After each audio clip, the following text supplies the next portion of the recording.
Bonjour belle âme. Aujourd'hui j'avais envie de parler d'un sujet qui est l'hypnose dans les vies antérieures et vous raconter ma propre expérience comme une forme de témoignage. En fait j'ai eu la chance au cours de cette formation que j'ai faite de me retrouver dans certaines vies antérieures que j'avais vécues et dans cette vie-là en fait j'étais magnétiseur pour les femmes et dans une autre j'étais chirurgien gastro. Et en fait, ces deux existences, elles m'ont offert vraiment un moment inoubliable, dans le sens où je me suis permise en fait de comprendre un certain nombre de choses, comme réintégrer déjà mes savoirs, parce qu'en fait, il faut savoir que vous n'êtes pas là que depuis une vie, mais en fait, ça fait des centaines de vies que vous êtes là, et que vous expérimentez différentes choses dans chaque vie. Et quand on fait de l'hypnose dans les vies antérieures, ça permet d'aller comprendre pourquoi aujourd'hui, par exemple, on expérimente certaines choses et que on essaie de comprendre est-ce qu'il y a un lien avec des vies antérieures. Et donc dans cette vie-là, je n'avais pas posé d'intention particulière pour la séance. J'avais juste envie de voir ce qui pouvait sortir et j'ai compris en fait que j'avais déjà expérimenté ces deux parts de moi. Parce que j'essayais de comprendre pourquoi j'avais pas vraiment eu de parents dans cette vie-là. Mais en fait, j'ai compris que j'avais eu beaucoup de transmissions sur d'autres vies et une relation vraiment très particulière avec mon père ou avec ma mère. Et ce qui est amusant, c'est que l'image qui est apparue dans la séance, c'est comme un corps transparent qui était comme dans un tube d'essai, comme dans un tube de lumière. Et en fait, l'idée, c'était là de m'enseigner que je pouvais soigner avec mes mains, canaliser l'énergie qui arrivait de là-haut et la laisser circuler à travers moi pour apaiser et réparer. Et en fait, le second cadeau, ça a été un cerveau lumineux, genre cristallin, magnifique. Et ça, c'était vraiment pour me rappeler que le travail que je fais aujourd'hui, par exemple, sur l'inconscient pour libérer les blessures, libérer les schémas répétitifs, les croyances que nous avons, et ben j'étais sur la bonne voie en fait, c'est comme un signe de mes guides. Et en fait, ça me permettait de comprendre que tout ce qui a été appris dans les vies anciennes peut nous être utile en fait, même encore aujourd'hui dans notre vie. Et en fait, c'est vraiment prendre conscience que vous n'êtes jamais seul, jamais, jamais.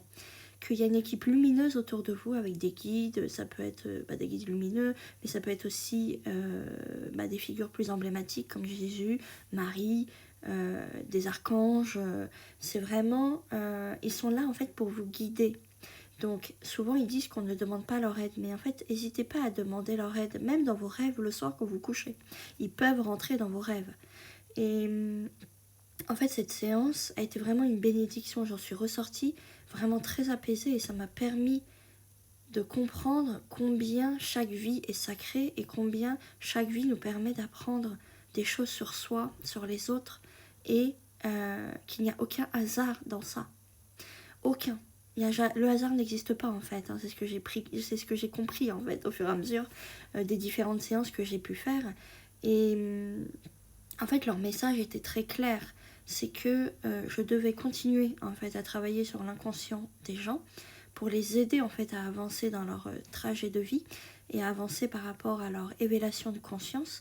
Et en même temps, je devais proposer aussi ces voyages qui sont en dehors du temps, des voyages de conscience qui leur permettraient peut-être de se sentir mieux après et de pouvoir même avancer peut-être plus sereinement dans leur vie d'aujourd'hui.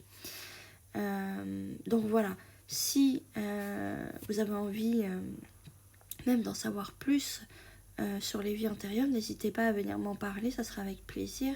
Et sachez en fait que chaque séance qu'on fait est une séance qui nous révèle à nous-mêmes. Et souvent on va poser des questions et on n'a pas toujours la réponse, mais parce qu'en fait c'est pas ce qui est approprié pendant la séance. En fait, souvent nos guides, ou ce qu'on appelle la conscience supérieure, le soi supérieur, vient plutôt nous amener ce qu'on a besoin de comprendre dans le moment où on est, et pas quelque chose qui est peut-être trop vieux ou qui, en fait, pour le moment, n'a pas besoin d'être résolu.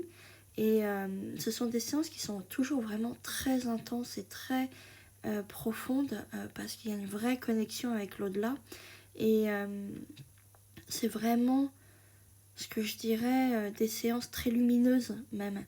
Même si certains en fait peuvent expérimenter des choses difficiles en fait pendant les séances parce que y a des choses difficiles qu'on a vécues dans d'autres vies et qui peuvent surgir en fait dans cette vie-là, mais en fait cet événement qui va être peut-être plus difficile va permettre de mieux comprendre certaines choses qu'on vit aujourd'hui. Par exemple, moi je me suis rendu compte que dans une vie antérieure, j'ai été psychiatre et je travaillais dans les hôpitaux psychiatriques. Et ça me permet aujourd'hui de comprendre combien j'ai du mal en fait avec les maladies psychiatriques dans cette vie-là aujourd'hui, alors que déjà à l'époque c'était pas mon truc quoi. Et en fait il y a une grosse peur de la folie. Il y avait une grosse peur de la folie chez moi, c'est-à-dire qu'à partir de quand es-tu considéré comme fou par la société, ou est-ce que c'est de l'élévation de conscience? Et en fait c'est de l'ouverture de conscience, et donc de l'ouverture de conscience veut dire de la connexion au divin en fait, de la connexion à nos guides quoi. Et en fait, à partir de quand on considère qu'on est fou? Parce qu'en fait, comme ici on vit dans la matière, on vit en fait avec un corps, on vit avec un rôle, on vit avec des parents, ce qu'on appelle des parents. Mais en fait, pour moi, ce ne sont pas nos parents. En fait, ce sont juste des outils qui nous permettent d'arriver dans la matière. Et en fait, souvent, certains parents ne sont même pas, comment je dirais, au niveau de conscience de la vôtre. Et en fait, ils nous aident en fait à rentrer dans la matière. Et moi, je les considère plutôt comme des âmes, en fait, qui sont venues aussi s'incarner et venues expérimenter un certain nombre de choses. Je ne considère pas nos parents, père et mère, comme notre père et mère. En fait, ils ne sont pas là pour nous apprendre grand-chose. C'est à nous, en fait, de faire l'expérience et d'apprendre par nous-mêmes les choses.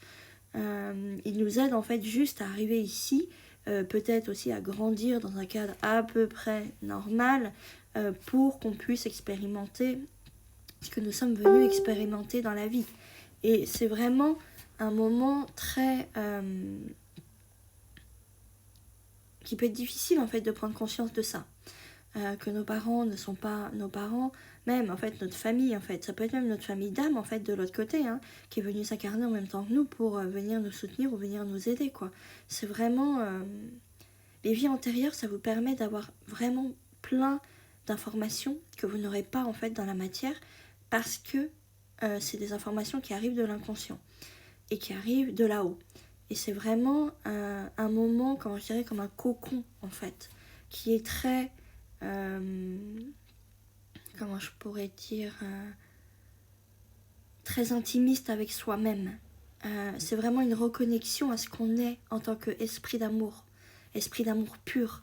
Et c'est vraiment une expérience, je trouve en tout cas, pour en avoir fait maintenant, je sais pas, une trentaine peut-être d'expériences dans les vies antérieures d'hypnose, et à chaque fois il y a eu des révélations, ça m'a permis de faire des liens entre différentes choses, des situations que je vis aujourd'hui, et ça m'a aidé en fait à être beaucoup plus sereine par rapport à la vie que j'avais aujourd'hui, par rapport aux difficultés que j'avais traversées aussi, par rapport aux différentes souffrances que j'avais pu vivre. Et aujourd'hui, ça me permet aussi de comprendre beaucoup que tout ce que j'ai vécu, c'est pour en arriver là aujourd'hui et en parler. En fait, je pense que les souffrances que nous vivons sont là pour nous permettre de nous reconnecter à qui nous sommes et à voir en fait que nous ne sommes pas qu'un corps, que nous sommes un esprit.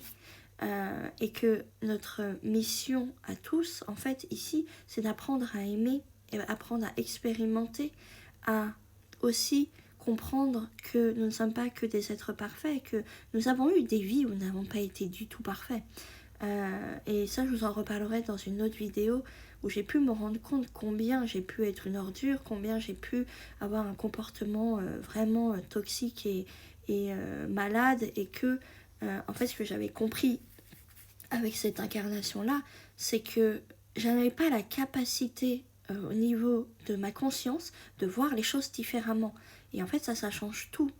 Parce que pour moi, tout est une question de où est-ce qu'on en est d'un point de vue conscience. Donc voilà, j'espère que cette vidéo vous a permis de comprendre certaines choses. Et n'hésitez pas à venir partager avec moi si ça vous intéresse d'en savoir plus. Je vous dis à bientôt. et pour une autre vidéo. N'hésitez pas à partager aussi dans votre entourage ou même